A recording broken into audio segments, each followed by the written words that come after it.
Verleden week zei ik van dat we er nou klaar voor wezen moeten. En dat ben we. Er zijn natuurlijk nog dingetjes die even gebeuren moeten, maar we zijn er klaar voor. Iedereen had er zin in. Kist ik vernemen, iedereen had zin om te beginnen. Het hoofdpodium, er is natuurlijk een heel soort hoe praat, wat onder leiding van Dijkstra Draaisma gebouwd wordt.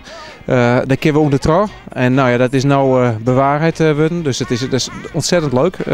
Dus de rondvaart kinderen onder trouw. En daar zit een ontzettende grote bühne op.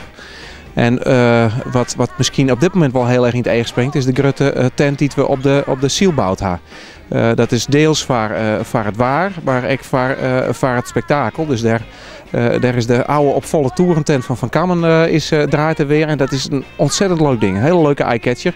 Die het mijn respect voor de omjouwing des tjet. Dus het is een hele luchtige tent. Dus die het mooie stedhoes en het pand aan de orenkant ook heel mooi in het zicht lit.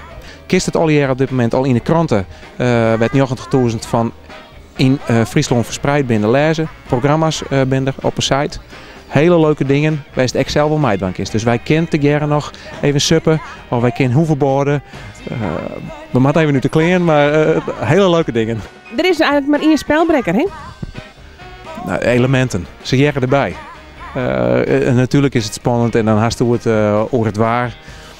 Ja, de show, in de show ben ik onderdelen, vuur en wetter, de loft die een rol speelt. Ja, het zou natuurlijk heel mooi zijn als we dit waren.